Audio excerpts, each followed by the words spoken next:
Hola a todos, ¿cómo están? Me presento, mi nombre es Leila Slovacek, soy recientemente graduada de la licenciatura en Trabajo Social de la Universidad Nacional de Mar del Plata. A fines del año pasado tuve la posibilidad de defender mi tesis de manera virtual. Este trabajo de investigación se vinculó a la perspectiva de género en el ámbito de la responsabilidad penal juvenil. Así que bueno, antes de contarles un poco sobre mi trayectoria y este trabajo de investigación, de graduación, me gustaría también agradecer a la Cátedra de Derechos Humanos en Territorio por la invitación, a las organizaciones que participan del equipo organizador de este gran seminario, que tuve la posibilidad también del año pasado poder participar como estudiante de la primera parte del Seminario de Niñeces y Juventudes de Territorio y Política desde un pensar a ser situado. Una propuesta súper interesante, así que celebro que ahora se pueda dar esta segunda parte desde una perspectiva de géneros. Para, para poder iniciar, ¿sí? Comentarles brevemente, como les mencionaba recién al principio de la presentación, que mi trabajo de tesis se tituló La intervención en lo social, en el Centro Sociocomunitario de Responsabilidad Penal Juvenil, una reflexión desde la perspectiva de géneros. ¿Sí? La idea era poder compartirles un poco los hallazgos de la investigación y también socializar un poco estas reflexiones que pude construir desde el análisis de la perspectiva de géneros. Primero, comentarles que la institución donde pude hacer esta investigación es un dispositivo denominado Centro de Referencia Territorial, antes conocido también como CESOC, Centro Sociocomunitario de Responsabilidad Penal Juvenil. Este dispositivo mantiene un abordaje con jóvenes entre 16 a 18 años que se encuentran en conflicto con la ley penal, bajo lo que son las medidas alternativas a la privación de la libertad.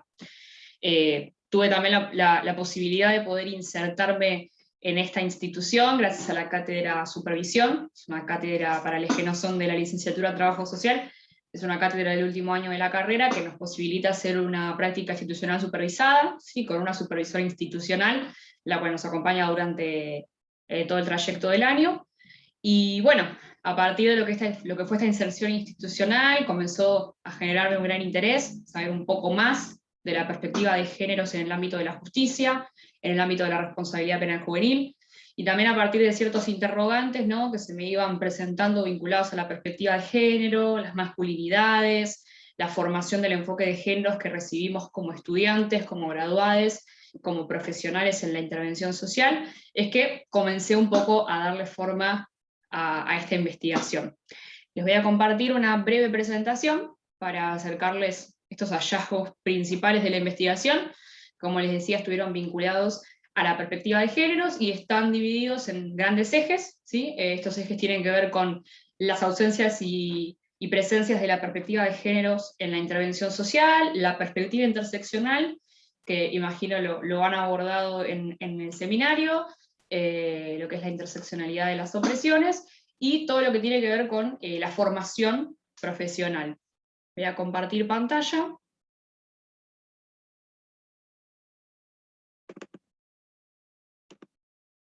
Bien, bueno, espero que ahí puedan estar viéndolo. Perfecto. Bueno, como les comentaba, uno de los ejes principales de estas reflexiones finales tiene que ver con las presencias y ausencias de la perspectiva de géneros en el CESOC. Esto tiene que ver con los imaginarios sociales, las representaciones sociales que surgen a partir de la misma. Primeramente, bueno, a partir de lo que fue mi inserción, las entrevistas a las profesionales, ¿no? Comenzar a pensar esto de cómo entienden la perspectiva de género los profesionales que se desempeñan en el ámbito de la responsabilidad penal juvenil, ¿no? Y en esto vemos como una noción unificada acerca del género como construcción social. Esto seguramente lo han leído en muchísimos textos, lo han escuchado de voces de muchísimas personas, ¿no? Es una concepción que podríamos considerar que se percibe desde los tiempos de Simone de Beauvoir, cuando ella escribe El segundo sexo, donde cita esta frase de no se nace mujer, se llega a serlo, ¿no? Como de esta forma, también podemos decir que la perspectiva de géneros se manifiesta, ¿no? De forma incipiente, ¿no? Pero también en permanente construcción y deconstrucción, ¿no? Con esto de incipiente me refiero también a que es un aspecto que pude observar dentro de la práctica, ¿no? Y también después lo pude corroborar en base a las entrevistas hechas, pero, pero también es incipiente porque también tengamos en cuenta que hay ciertos vacíos institucionales muchas veces, La aplicación de la ley Micaela también es muy reciente, y si bien obviamente configura un avance importantísimo, ¿no?, en materia de plexos normativos, falta lo que es la profundización, la formación y obviamente la capacitación, ¿no? Esto también lo vamos a ver un poquito más adelante. Y esta cuestión tiene completa relación también con que la perspectiva de género se encuentra presente también de forma discursiva y materialmente en la práctica, ¿no? Pero como me decía, ausente en la formación, de forma que queda supeditado a la voluntad individual de cada una de las profesionales, y bueno, hasta el momento tampoco, en este caso particular, no está plasmado como una línea institucional, ¿no? Otro de los aspectos que me gustaría poder destacar justo en este seminario, y teniendo en cuenta que estoy hablando de perspectiva de género en el ámbito de la responsabilidad penal juvenil, tiene que ver con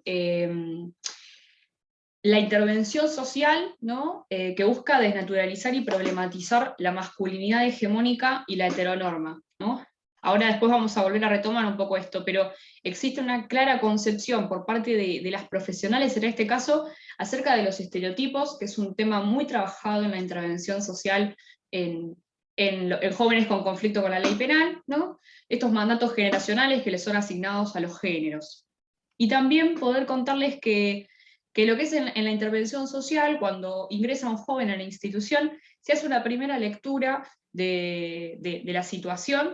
Es una lectura que contempla claramente la perspectiva de géneros y también una perspectiva de clase, teniendo en cuenta que también los jóvenes que transitan estas instituciones son jóvenes que atraviesan múltiples violencias, ¿sí? Estas violencias que atraviesan a los jóvenes y que se potencian y se manifiestan a través de las distintas desigualdades. Acá podemos ver justamente un poco de lo que hablábamos recién, ¿no? Discursos de los jóvenes del CESOC. Estos discursos fueron en el marco de las entrevistas en las que yo tuve la posibilidad de participar, y fueron recuperados a partir de las transcripciones que yo hice en mi cuaderno de campo. También un fragmento, ¿no?, de una de las trabajadoras sociales, en donde también se pueden observar estas relaciones construidas como categorías teórico-conceptuales, como la construcción de la masculinidad hegemónica, la profundización de los estereotipos y los mandatos generacionales de género, como veníamos hablando. Obviamente, lo que es la presencia mayoritaria de jóvenes varones en los dispositivos de responsabilidad penal juvenil, no solo se vincula a la construcción de la identidad masculina, y a la construcción y a la cuestión de la virilidad, la fuerza y los históricos estereotipos patriarcales, sino también con esta necesidad de poder ocupar el lugar del varón, ¿no?, como proveedor de recursos materiales, la exposición constante a demostrar una sensación de valentía, de coraje, de respeto, de poder, de reconocimiento también.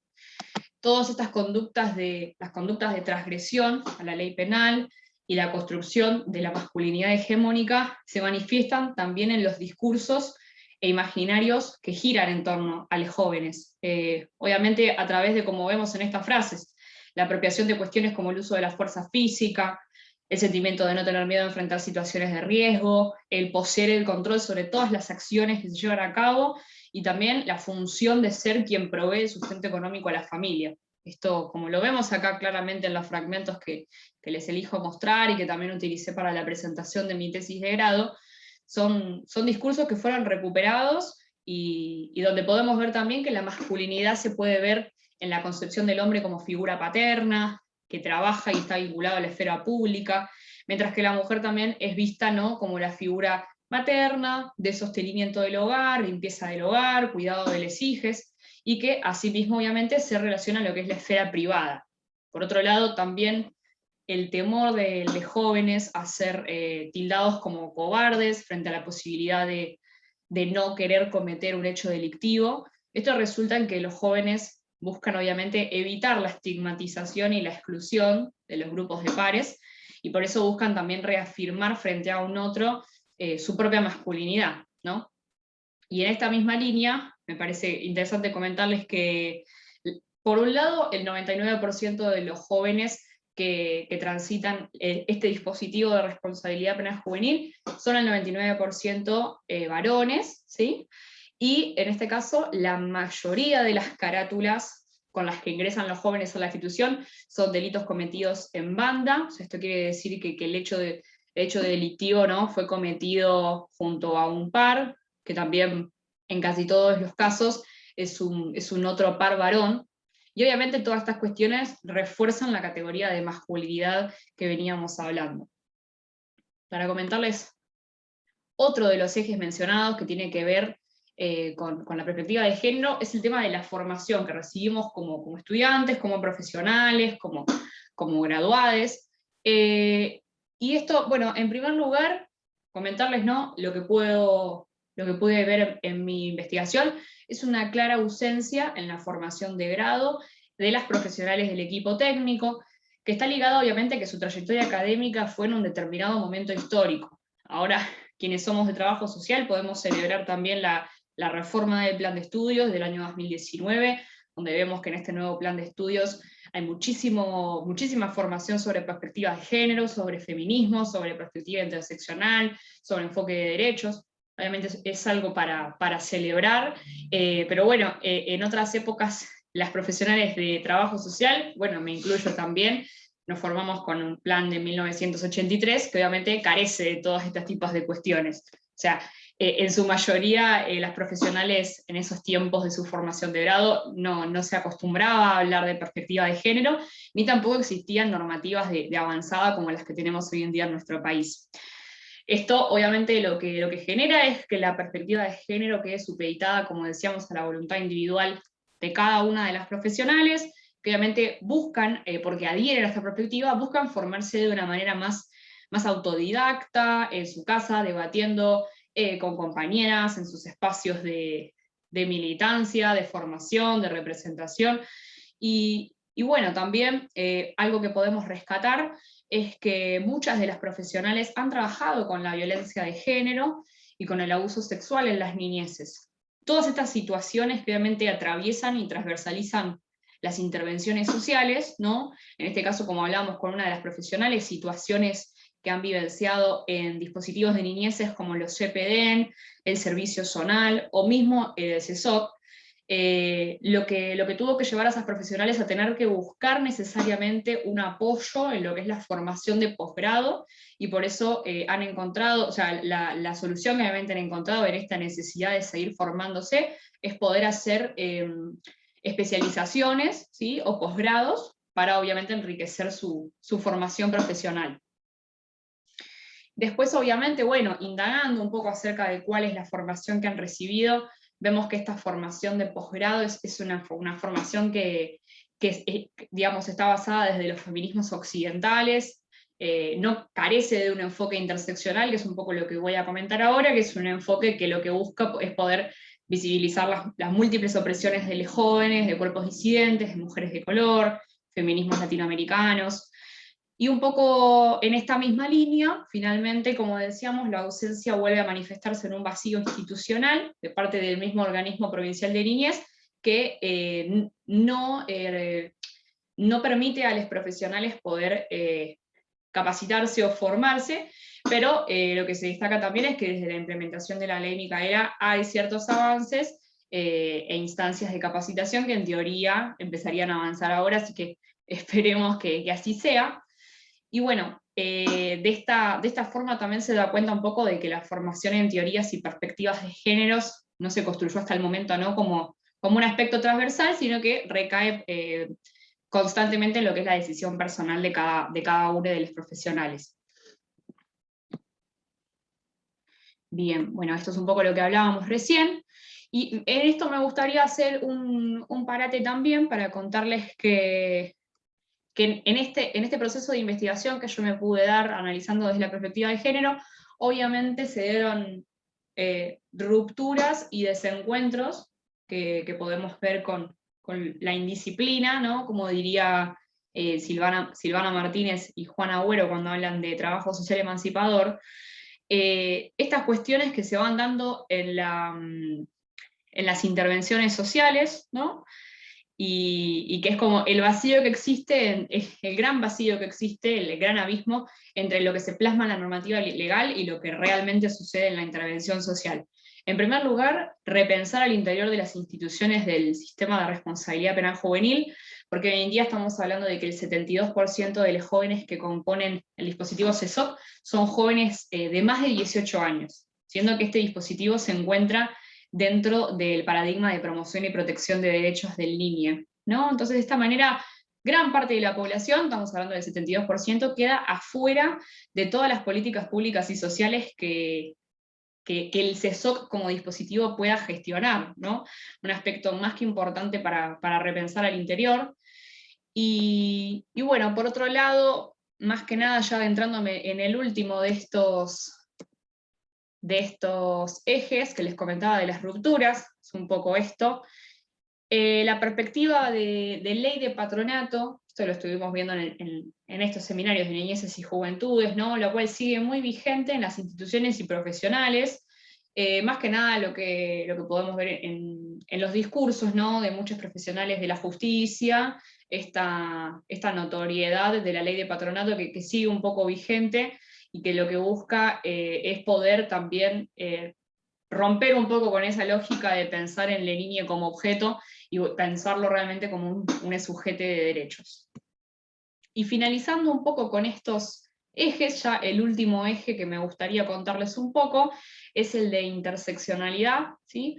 Y acá contarles que la perspectiva interseccional se encuentra presente en las intervenciones sociales, pero como hablábamos hace un rato, ausente en la formación profesional. Este es una perspectiva que vamos a poder encontrar en el nuevo plan de estudios y que ya se viene manifestando en muchas de las cátedras de trabajo social, y es súper interesante para que podamos formarnos y que atraviese completamente las intervenciones sociales, porque existen lineamientos de la interseccionalidad que son tenidos en cuenta por los profesionales a la hora de intervenir, como lo son vinculados lo que tiene que ver con la perspectiva de clase, ¿no? Que hablábamos hace un rato. De Sousa Santos, que es un autor que probablemente hayan leído en algunas de las cátedras, entiende también que todos estos saberes estos saberes y conocimientos que son omitidos, que son descartados, o que son comprendidos como no existentes, son justamente producidos por la hegemonía mundial, ¿no? Entonces, qué importante poder repensar estas ausencias que tiene que ver con descolonizar nuestros saberes, como siempre hablamos para la construcción de un pensar a ser situado en nuestra intervención. Y bueno, en esta misma línea de análisis, que obviamente tiene que ver con este enfoque, pensar en también la cuestión racial, ¿no?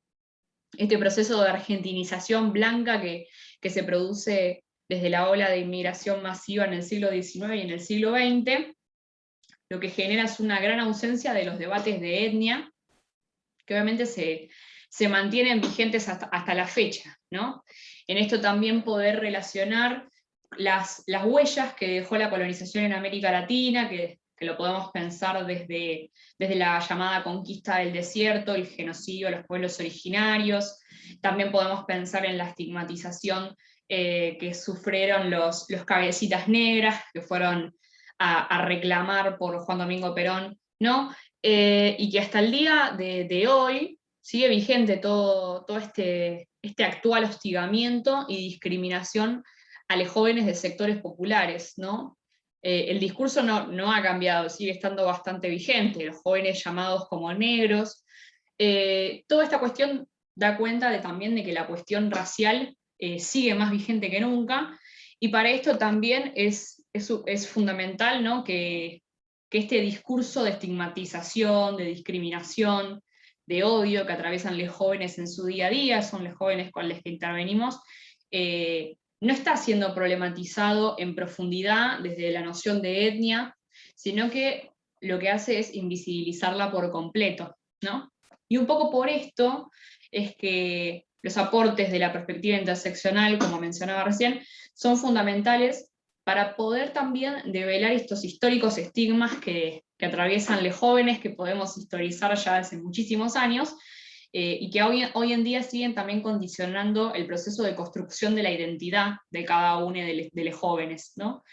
También la perspectiva interseccional lo que nos posibilita es poder visibilizar estos cuerpos racializados, ¿sí? Porque los jóvenes con los que intervenimos en el ámbito de la responsabilidad penal juvenil, pero no solo en este ámbito, sino en muchísimos de los ámbitos de intervención del trabajo social, tienen cuerpos racializados, y poder también pensar en estas categorías nos posibilita, ¿no?, poder deconstruir también esta concepción de blanquitud que muchas veces nos atraviesa a todos y que podemos ver vigentes en muchísimos discursos, y poder un poco, a partir de estos aportes, poder empezar a dar cuenta de estas cuestiones y poder empezar a develar estos estigmas que atraviesan a los jóvenes con los que intervenimos, ¿no?, día a día, desde nuestra profesión, desde las múltiples profesiones interdisciplinares que intervienen con los jóvenes, con las niñeces y las juventudes.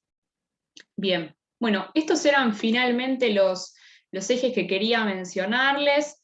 Voy a dejar de compartir pantalla un segundito, ahí estamos. Estos eran los grandes ejes que quería comentarles de perspectiva de géneros. Este seminario, pero particularmente no esta clase del seminario, va a tener una multiplicidad de formaciones diferentes en lo que es la cuestión de la perspectiva de género. Van a encontrar expositores que van a trabajar la perspectiva de género desde diferentes lugares, desde diferentes organizaciones, desde sus respectivos espacios de intervención, de formación, de trabajo. Así que me parece que es una clase súper enriquecedora para seguir nutriéndonos sobre el tema. Espero que les hayan sido de aporte mi investigación sobre perspectiva de género.